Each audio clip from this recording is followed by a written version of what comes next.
에베소서 4장 15절에서 18절까지의 말씀 앞에 준비되어 있는 표준 세번역으로 15절에서 18절까지의 말씀 같이 보시겠습니다. 누구든지 예수를 하나님의 아들로 시인하면 하나님께서 그 사람 안에 계시고 그 사람은 하나님 안에 있습니다. 우리는 하나님께서 우리에게 주시는 사랑을 알고 믿었습니다. 하나님은 사랑이십니다. 사랑 안에 있는 사람은 하나님 안에 있고 하나님도 그 사람 안에 계십니다. 이것으로서 사랑은 우리에게서 완성된 것이니 곧 심판을 우리가 담대함을 가지는 것입니다. 우리가 이렇게 담대해지는 것은 그리스도께서 사신 대로 우리도 이 세상에서 그대로 살기 때문입니다. 사랑에는 두려움이 없습니다. 완전한 사랑은 두려움을 내쫓습니다. 두려움은 형벌과 맞물려 있습니다. 두려워하는 사람은 아직 사랑을 완성하지 못한 것입니다. 아멘. 화면에 보시면 굉장히 유명한 사람들이 나옵니다.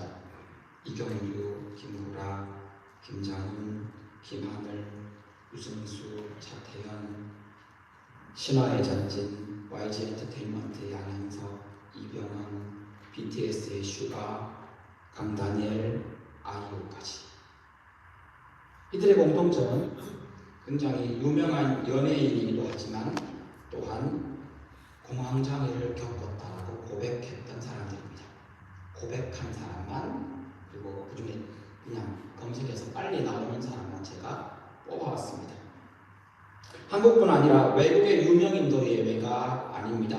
헐리우드 배우인 엠마 스톤, 킴 카다시안, 다이애나 왕세자비, 오프라 윈프리, 조니 뎁, 스칼렛 요한슨, 정신분석의 아버지 지그문트 프로이드, 거기다가 현대 전력 시스템의 개척자 니콜라 테슬라, 존경받는 대통령인 에이브라함 링컨, 배우 킴 베이싱어, 유명한 가수인 아델, 축구선수 데이비드 베컴, 아가텔의 하우이 만델까지 모두 공황장애를 겪었던 사람입니다.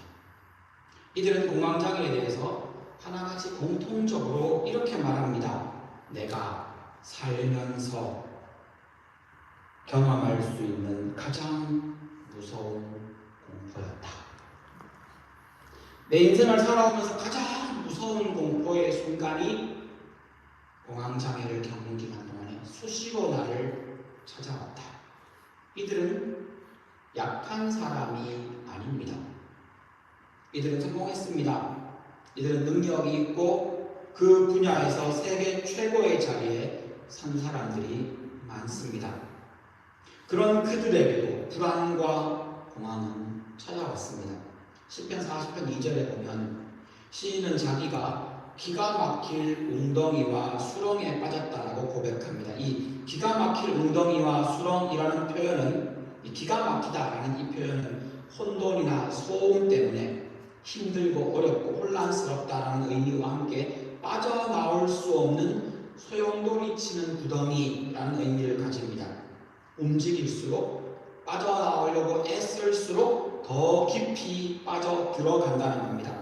소리가 울려서 내가 어디에 있는지 그 소란한 소음 때문에 어디 있는지조차 파악할 수 없습니다. 내 육의 감각으로 내가 무엇을 해야 할지, 어떻게 해야 할지, 어디로 움직여야 할지 알 수 없는 상황을 저 기가 막힌 웅덩이라는 단어가 가지고 있습니다.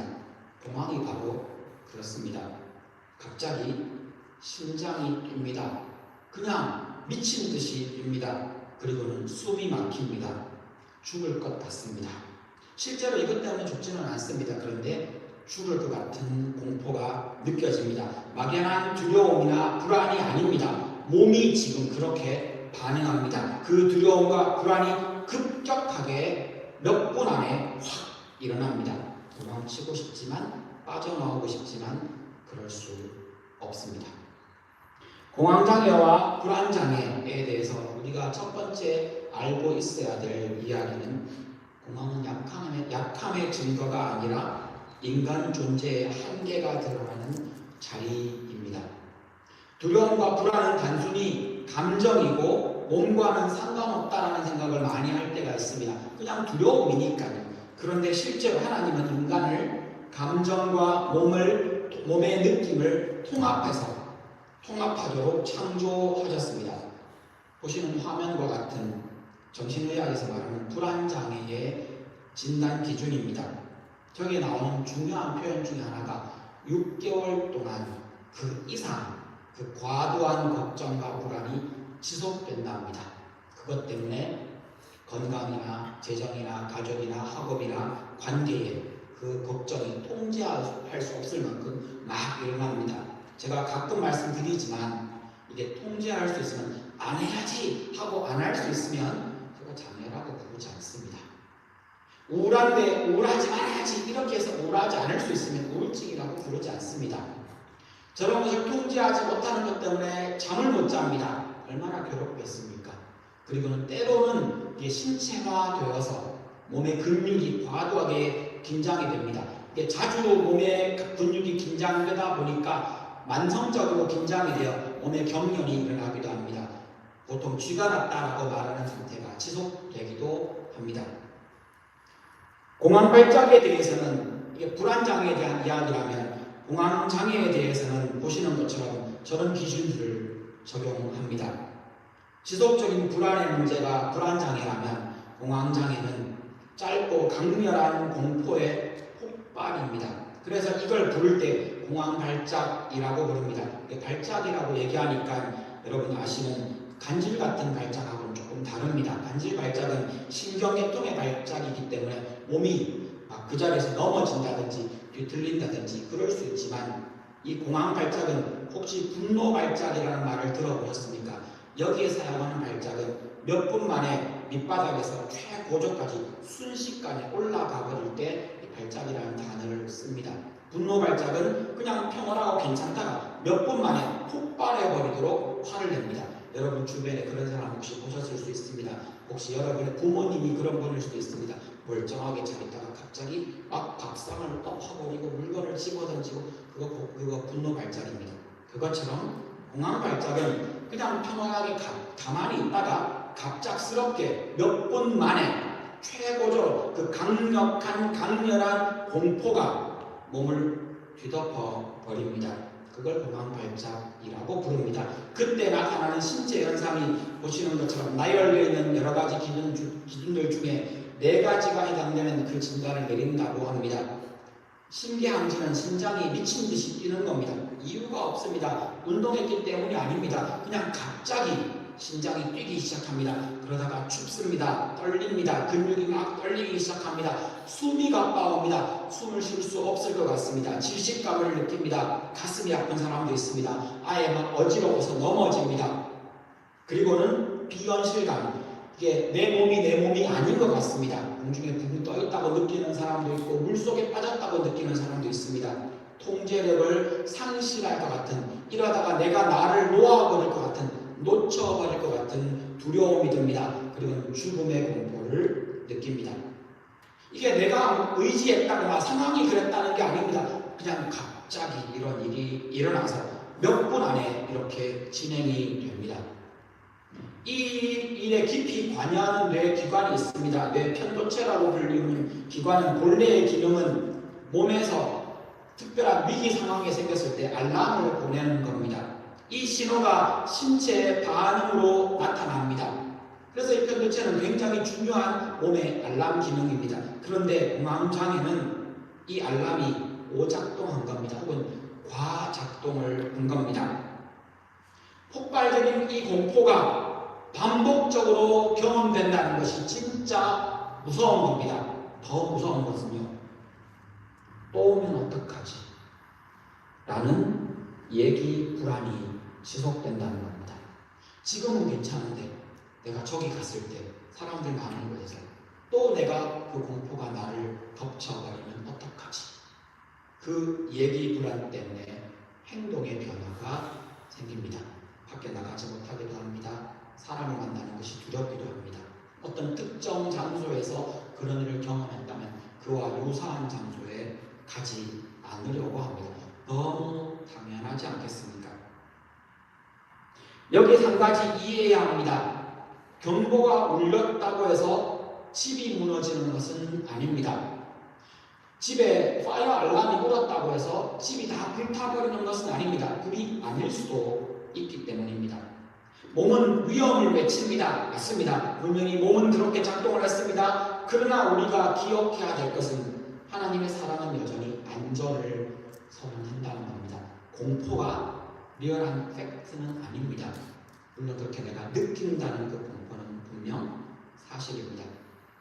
여기서 두 번째 메시지를 확인할 수 있습니다. 공황과 불안은 신앙적인 실패가 아니라는 겁니다. 신체와 정서가 보내는 과잉 경고입니다. 여기서 멈추지 않습니다. 이건 더 진행이 됩니다. 성경은 이것에 대해서 더 깊은 이야기를 우리에게 들려줍니다. 두려움의 뿌리가 무엇일까? 이것에 대해서 아담과 하와의 이야기를 살펴볼 필요가 있습니다.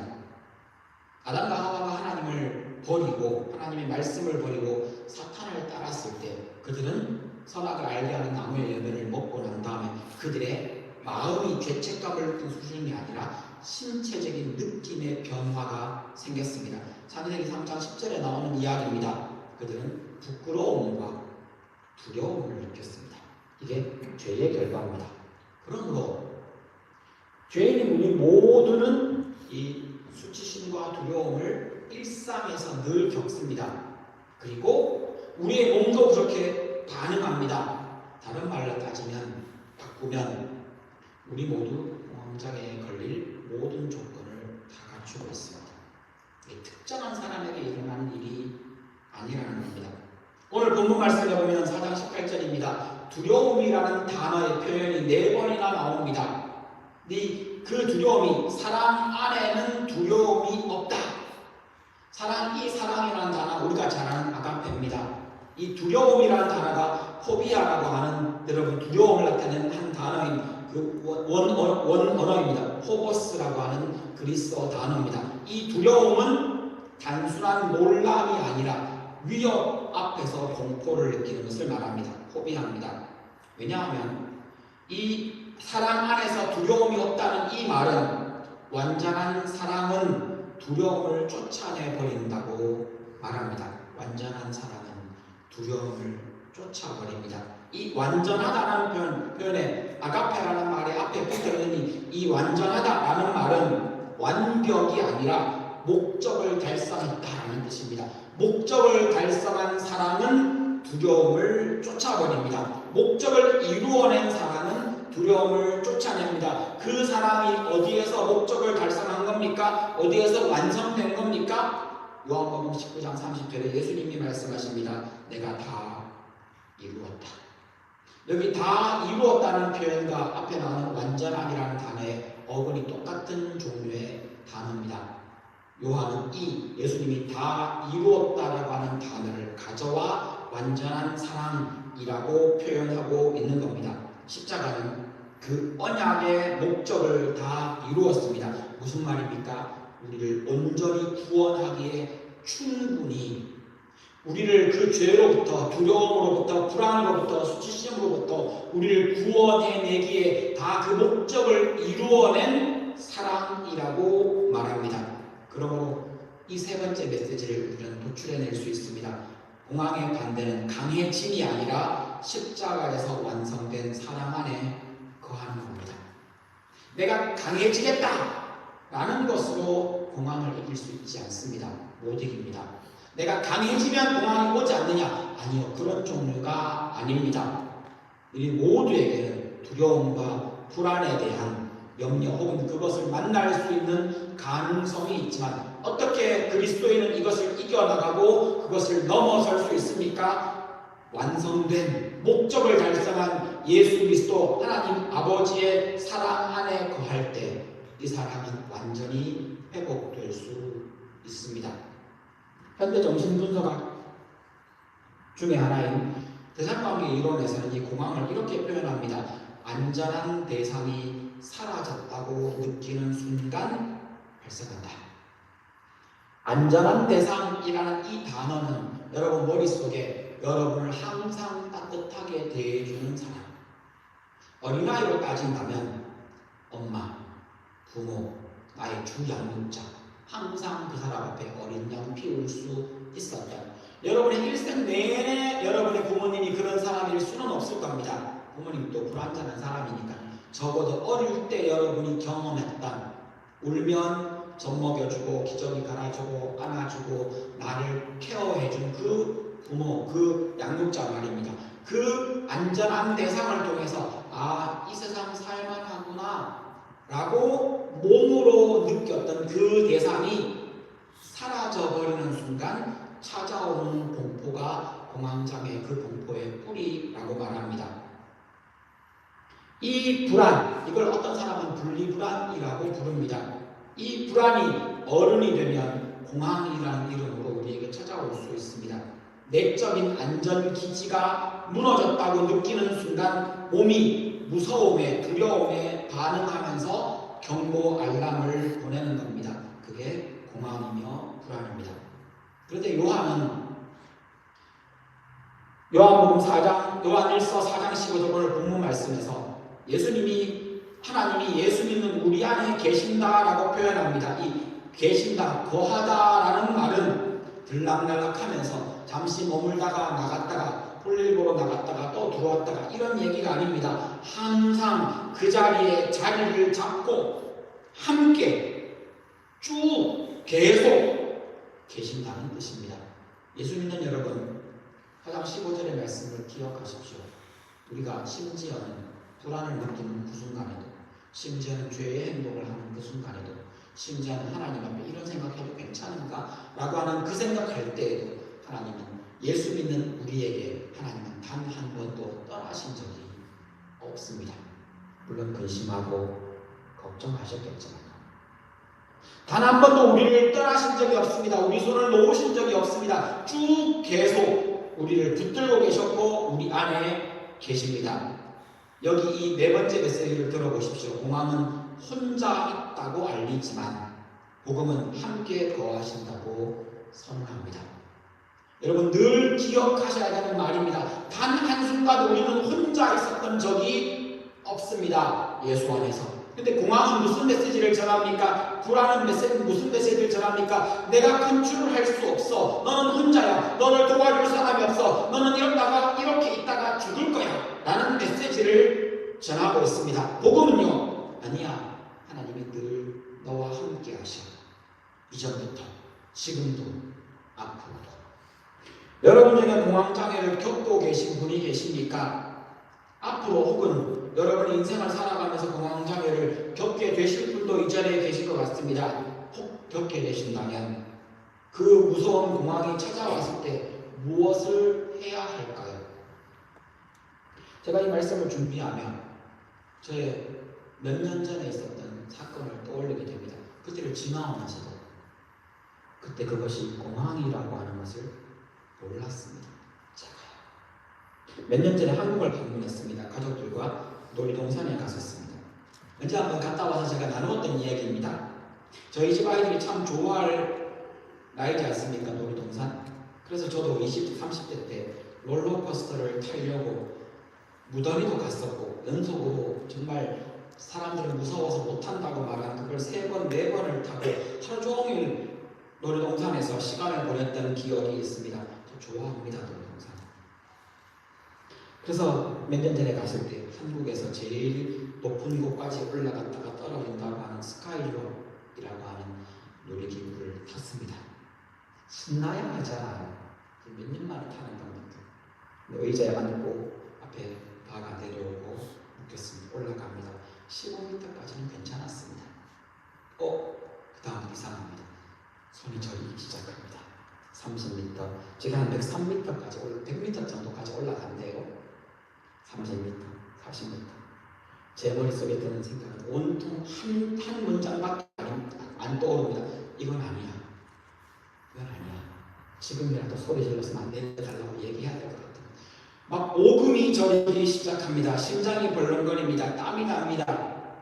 그렇다고 해서 밑에 가족들이 있는데 나 죽을 것 같아!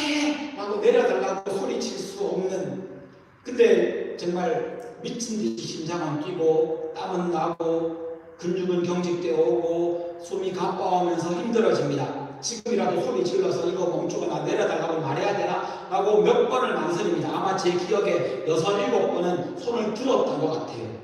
저를 못 봤습니다.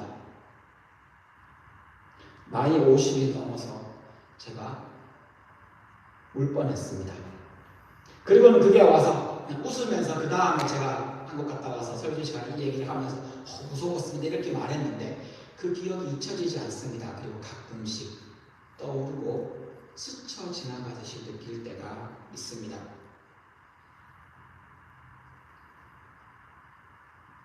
살려달라고 소리 지를 뻔했습니다.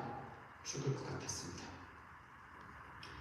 공황이며 패닉이며 불안 이런 장애는 누구에게나 올 수 있습니다.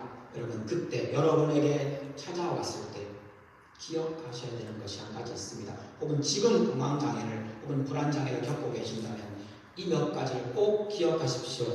자신을 정죄하지 마십시오. 왜 나는 이 모양인가? 라는 생각이 불안을 증폭시킬 뿐입니다. 내가 모자라서 공황이 온 것이 아닙니다. 믿음 부족이 공황을 가져온 것이 아니듯이 내가 뭔가 잘못해서 내가 약해서 이런 일이 온 것이 아니라는 겁니다. 스스로를 정죄하지 마십시오. 두 번째는 감정과 사실을 구분하는 것이 필요합니다. 공포를 느끼고 있는 두려움을 느끼고 있는 이 필링도 사실입니다. 그런데 진짜 붙들어야 사실, 구분해야 되는 사실은 이건 내가 느끼고 있는 것 뿐이지 이것이 리얼 사실이 아니라는 겁니다. 감정은 나는 죽을 것 같다라고 느끼지만 실제로는 공황 때문에 죽는 사람은 거의 없습니다. 스스로에게 되뇌이며 사실, 팩트, 실제로 존재하는 것에 집중하도록 연습하셔야 됩니다. 그 한 가지 방법이 내가 감정은 두려웠지만 옆에 있는 의자를 내 손으로 꽉 잡는 겁니다. 이건 사실이야. 이게 진짜야. 나 안 죽어. 나 괜찮아. 라고 그걸 붙드는 겁니다. 옆에 사람이 있다면 그 사람이 나를 붙잡아 주는 것보다 내가 그 사람을 붙잡는 것이 더 효과적입니다. 그리고 스스로에게 말하십시오. 내 안에 하나님 계신다. 나는 이미 심판을 지났다. 그리고는 해야 되는 굉장히 중요한 한 가지가 있습니다. 이건 여러분과 함께 연습해야 될 것 같습니다. 호흡법입니다. 들이마시면서 천천히 들이마시면서 하나, 둘, 셋, 넷을 세고 하나, 둘을 세며 혹은 다섯, 여섯을 세며 잠깐 숨을 멈춥니다. 그리고 하나, 둘, 셋, 넷, 다섯, 여섯을 세며 숨을 천천히 내뱉습니다. 이 호흡법의 제일 중요한 건 깊이 호흡하는 게 아니라 천천히 하는 겁니다. 천천히가 핵심입니다. 제가 숫자를 한번 세어보겠습니다. 이건 해봐야 합니다. 몸으로 해봐야지 다음에 안 까먹고 합니다. 제가 숫자를 세겠습니다. 하나, 둘, 셋, 넷, 하나, 둘, 그 다음에 하나, 둘, 셋, 넷, 다섯, 여섯. 두 번 해보겠습니다. 한번 천천히 호흡을 해보십시오. 하나, 둘, 셋, 넷, 멈추고 하나, 둘, 내뱉습니다. 하나, 둘, 셋, 넷, 다섯, 여섯. 들으십니다. 하나, 둘, 셋, 넷, 멈추고 하나, 둘, 내뱉습니다. 하나, 둘, 셋, 넷, 다섯, 여섯. 이 간단한 호흡법이 뭐 그렇게 효과적이겠느냐고. 네, 공황장애를 겪는 사람에게 이 호흡법은 가장 빠른 시일 내에 지금까지 많은 학자들이 찾아낸 가장 효과적인 방법 중에 하나입니다. 하나, 둘, 셋, 넷, 다섯, 여섯. 하나, 둘, 셋, 넷, 다섯, 여섯. 혹은 하나, 둘, 셋, 넷, 하나, 둘, 하나, 둘, 셋, 넷, 다섯, 여섯. 이게 생각보다 처음 하면 호흡이 막 숨찹니다. 오히려. 여러분 평소에 연습해 두십시오. 이 방법이 필요한 건 조금 이따 말하겠지만 내가 그런 일을 겪었을 때도 필요하지만 내 옆에 내 가족이 내 친구가 그 공황이 왔을 때 그를 붙들어주는 호흡법입니다. 네 번째는 짧은 복음 문장을 붙드시는 겁니다. 사실 공황의 순간이 오면 아무 생각이 안 납니다. 제가 그 스카이 들어가 가지고 무슨 생각이 났겠습니까? 목사가 알고 있는 생각들이 좀 많지 않겠습니까? 하나도 생각 안 납니다. 근데 제가 그를 겪고 나니까 그리고 이 말씀을 준비하면서 알게 된 건 나도 이런 말씀을 꼭 다시 기억해 둬야겠다. 그리고 평소에 연습하고 암송하고 기억해 두는 것이 중요합니다. 이건 여러분에게 불안이 왔을 때도 똑같습니다. 나는 버려지지 않았다. 나는 혼자가 아니다. 이에 관련된 여러분이 좋아하는 성경 구절을 찾으셔도 됩니다. 여호와는 나의 목자시니. 좋습니다. 하나님은 지금 여기 나와 함께 내 안에 계신다. 하나님은 내 안에 있다. 하나님은 나를 붙들고 계신다. 설사 그 순간 별로 도움이 안 되었어도 다음 공항이 올 때 기억할 수 있도록 이 복음 문장들을 기억하고 암송하는 것은 유익할 수 있습니다.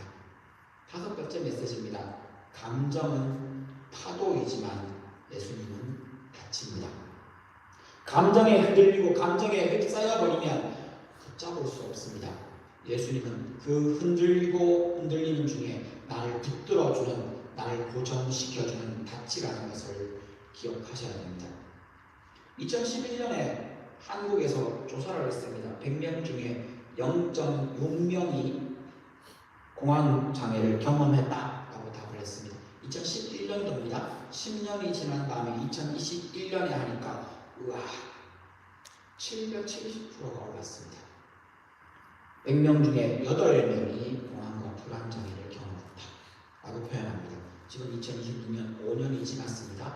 아마도 지금은 100명 중에 10명이라고 추측하는 학자들이 많습니다. 특별히 중국과 일본과 한국에서 급격하게 증가하고 있다는 사례가 발표되고 있습니다. 한국과 중국의 경우에는 이 그래프에 연령별로 공황장애를 확인했더니만 10대 10살부터 14살 때까지 이때 봉우리를 이루듯이 확 올라갑니다. 그리고는 20대 30대 조금 속도가 빈도가 좀 떨어집니다. 그러다가 중년이 되는 사람들에게서 다시 10대 이상으로 확 올라갑니다. 이 시기 때 10대 초반부와 중년이 되었을 때 많은 사람이 공황과 불안을 경험합니다. 여러분 다 이 시기 지나셨거나 이제 지나고 계시거나 앞으로 지나시겠지요. 추세로 볼 때 앞으로 더 많은 사람이 겪으실 일입니다. 벌써 100명 중에 10명입니다. 이렇게 따지면 여기 앉아 계신 분들 중에 경험하셨거나 경험하고 계신 분이 몇 분 계실 것이고 여러분의 가족들 중에 한두 명이 있을 것이라는 이야기입니다. 그럼 그 가족들, 그 친구들 옆에 있을 때 어떻게 도와줄 수 있습니까? 그들이 여러분 가족이면, 여러분 친구이면 어떻게 그들을 붙들어줄 수 있습니까? 이건 교회 공동체에 굉장히 중요한 이야기일 수 있습니다. 여러분의 인간관계에서도 굉장히 중요한 지침이 될 수 있습니다. 먼저 기억하셔야 됩니다. 하면 안 되는 말이 있습니다. 아무 효과가 없고 상황을 악화시킬 뿐입니다. 이 말은 하지 마십시오. 믿음으로 이겨봐. 이 말 하지 마십시오. 기도 부족이야. 기도해. 이 말도 하지 마십시오. 아무런 도움이 안 됩니다. 물론 기도하면 하나님이 붙들어 주십니다. 근데 입에 발리는 네가 기도가 부족하기 때문에 이런 일이 왔어라는 뉘앙스의 메시지는 내가 부족해서 내가 모자라서 아니요, 그거 아닙니다. 믿음 좋은 사람 옵니다. 이거 저 믿음 나쁜 사람 아닙니다. 그래도 죽을 것 같았습니다. 마음먹기 나름이야. 마음먹기 나름이야. 이 말도 하지 마십시오. 이게 아무런 도움이 안 됩니다. 공황을 겪고 있는 사람에게는 진짜 아무런 도움이 안 됩니다. 감기 걸린 사람한테 열나지 마. 이게 말이 됩니까? 기침만 합니다. 기침하면 참아봐. 콧물 멈춰. 이게 아무런 의미도 없고 효과도 없고 어리석은 말이듯이 공황장애를 가진 사람한테 저런 말은 쓸데없는 말입니다. 그럼 뭘 해야 합니까? 그냥 옆에 앉으시면 됩니다. 공황을 겪고 있는 사람. 갑자기 그 사람이 호흡이 곤란해지고 심장이 막 빠지고 막 너무너무 힘들어하고 두려움이 떠옵니다. 뭐 해야 합니까? 그 사람 옆에 앉으십시오. 그리고 손을 꼭 잡고 그 사람이 내 손을 잡도록 꼭 손을 내밀어 주십시오. 내가 잡는 것보다 그가 나를 잡는 것이 더 중요합니다. 왜냐하면 공황에서 내가 컨트롤을 잃어버릴까 것에 대한 두려움이 증폭되고 있기 때문입니다. 나를 꼭 잡도록 내 손으로 버텨주십시오. 그리고 조용히 함께 숨을 쉬어주십시오. 호흡법으로 하나 둘 셋 넷 나와 같이 숨 쉬자. 나와 같이 천천히 숨 쉬자. 하나 둘 셋 넷 생각보다 조금 빨리 세셔야 됩니다. 하나, 둘, 셋, 넷, 하나, 둘, 셋, 넷, 다섯, 여섯. 숫자를 세어가면 천천히 함께 숨을 쉬어 주십시오. 뭔가 말해줘야 될 것 같다면 나 여기 있어. 네 옆에 나 누구 있어. 네 옆에 내가 계속 있을 거야. 네 옆에 내가 있어. 라고 그를 붙잡아 주십시오. 혹 친한 사람이라면 그를 꼭 안으셔도 됩니다. 이 방법은 모두 예수님이 우리에게 해주셨던 그 방법입니다. 우리 옆에 계시고 우리와 함께 호흡을 같이 하시며 우리 손을 꼭 잡아주시고 나 여기 있다. 네 옆에 내가 있다. 네 속에 내가 있다. 성경에서 그렇게 자주 하는 바로 그 메시지입니다. 그걸 들려주시라는 겁니다. 공항은 감정의 파도 같습니다. 예수님은 그 파도에도 나를 붙잡아 주시는 닷이십니다. 그 예수를 품은 신앙 공동체도 닷과 같아야 합니다. 흔들리지 않고 늘 그 자리에 함께 있어 주는 겁니다. 하나님은 공황을 겪는 성도를 정죄하지 않으십니다. 네가 부족해서 그렇지 라고 성경 어디에도 말하지 않습니다. 그러므로 교회도 그들을 정죄하지 말아야 합니다. 교회도 그들을 밀어내지 않아야 합니다. 교회는 오히려 그들 옆에 있어주며 그들을 품어야 합니다. 공황을 겪는 성도를 있는 모습 그대로 받아주셨듯이 하나님이 그렇게 하셨듯이 우리도 그를 있는 모습 그대로 받아주는 겁니다. 여기에서 6번째 메시지가 확인됩니다. 사랑은 해결책을 제시하는 게 아닙니다. 함께 있는 것으로 나타납니다. 답을 제시하는 건 누구나 쉽게 할 수 있습니다. 내가 안 해봤어도 정답은 얘기할 수 있습니다. 그런데 그 자리에 있어주는 것은 사랑을 가진 사람만이 할 수 있습니다. 이 이야기는 함께 있어준다는 이건 하나님이 우리에게 함께 해주신 그 모습 그대로입니다. 혹 여러분 주변에 힘든 일을 겪은 사람이 있습니까? 우울증이든 부모님을 먼저 보냈든 친구를 잃어버렸든 낙심하고 있든 애플리케이션을 냈는데 실패하고 리젝트 당했든 그 어떤 사람을 보더라도 여러분 뭘 어떻게 해야 될지 모를 때 가장 확실하고 좋은 방법 함께 있어주는 겁니다. 함께 있어주는 겁니다. 많은 그리스도인들이 말로만 막 격려하고 하다가 정말 힘든 사람 옆을 그냥 너무 쉽게 떠나버려서 세상 사람들은 말합니다. 너는 내 술친구보다 못해. 그리스도인은 그런 사람들 아닙니다. 옆에 있어 주십시오. 오늘 본문 17절에 보면 요한은 심판의 날에 담대함을 가진다고 말합니다. 이 심판의 날이라고 표현하는 이 표현 나오는 이 담대함이라는 이 표현은 파레시아라고 하는 그리스어입니다. 얼굴을 들고 말할 수 있는 자유를 의미합니다. 두려운 날, 가장 두려운 날, 가장 숨고 싶은 자리에서 가장 도망치고 싶은 순간에 숨지 않고 얼굴을 들고 말할 수 있는 상태가 담대함입니다. 이게 파레시아입니다. 심판 앞에서도 우리는 담대할 수 있습니다. 왜 그렇습니까? 하나님이 우리 편이기 때문입니다. 하나님이 다 해결하셨기 때문입니다. 그래서 심판대 앞에서도 우리는 고개 들고 담대하게 이야기할 수 있습니다. 그 똑같은 이야기가 공항 앞에서도 완전히 무너지지 않을 수 있는 담대함이 우리에게 이미 주어졌다는 말입니다. 공항은 우리에게 너는 이제 끝났어 라는 메시지를 전합니다. 공항을 겪는 사람들이 느끼는 그 감정입니다. 우리를 공포와 두려움에 밀어넣습니다. 그때 복음은 말합니다. 두려움에 뿌린 심판은 이미 지나갔어. 나는 심판대 앞에서도 담대하게 말할 수 있는 그 담대함을 가진 사람이야. 여러분 이 말씀을 가까이 하며 묵상하십시오. 하나님이 내 안에서 나와 함께 하시기 때문에 이제 나에게 더 이상 정죄도 심판도 없다.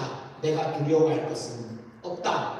기껏 해봤자 그들은 나의 육의 목숨을 앗아갈 수는 있겠지만 순교자들이 그 두려움 앞에서 했던 말입니다. 그들은 나의 이 기쁨과 내 속에 하나님을 빼앗을 수 없다. 7번째 메시지입니다. 불안은 당신을 정죄하지 못합니다. 불안은 나를 끌고 내려가지 못합니다. 이미 심판은 그리스도 안에서 우리에게는 끝났기 때문입니다. 사랑하는 성도 여러분, 말씀을 마무리해 보겠습니다. 우리 모두는 인생에 한 번 혹은 더 여러 번 웅덩이에 빠질 수 있습니다. 오늘 말씀을 들으며 여러 메시지들을 쭉 이야기했습니다. 화면에 적이 나오는 모든 것들이 지금까지 했던 메시지를 쭉 정리한 겁니다. 여러분 어떤 생각이 드십니까? 내가 무엇을 잘못해서 도망이 오는 게 아닙니다. 내가 부족해서 내게 그런 일이 생기는 것이 아닙니다. 그러나 거기에 보여지지 않는다는 것을 기억하셔야 합니다. 두려움이 사라져야만 하나님이 나와 함께 하시는 게 아닙니다. 여러분 여기 계신 분들 중에 취업해야 되고 진학해야 되고 앞으로 나아갈 길이 많습니까? 그게 두려우십니까? 걱정되십니까? 똑같은 원리입니다. 두려움이 사라지고 난 다음에 하나님의 평안을 누릴 수 있는 게 아닙니다. 하나님이 나와 함께 하시고 내가 하나님을 의지할 때 그 두려움이 사라집니다. 순서가 바뀌었습니다. 두려움이 없어지면 내가 평안할 거야. 아니요, 그건 세상 사람들의 생각입니다. 우리는요, 내가 하나님 의지하고 하나님 붙들고 하나님이 나와 함께 하신다는 것을 내가 알고 받아들이고 믿으면 하나님이 나와 함께 하시면 그 두려움이 물러갑니다. 하나님이 함께 하시기에 두려움이 우리를 얽어매지 못하고 두려움이 나를 심판하지 못합니다. 공황이 와도 혹 숨이 막혀도 죽을 것 같아도 심장이 막 뛰어도 여러분 기억하십시오. 이 마지막 메시지를 기억하십시오. 온전한 사랑은 이미 완성되었고 그 사람이 지금 나를 붙들고 있습니다. 기가 막힐 웅덩이에서 아무리 애써도 빠져나올 수 없을 것 같은 그 힘든 그 두려움, 공포의 상황에서 하나님의 손은 이미 내 옆에 내려와 있습니다. 이미 나를 붙들고 계십니다. 내가 손을 뻗어 이미 나를 붙들고 있는 그 하나님의 손을 잡으십시오. 기도하시겠습니다. 혹시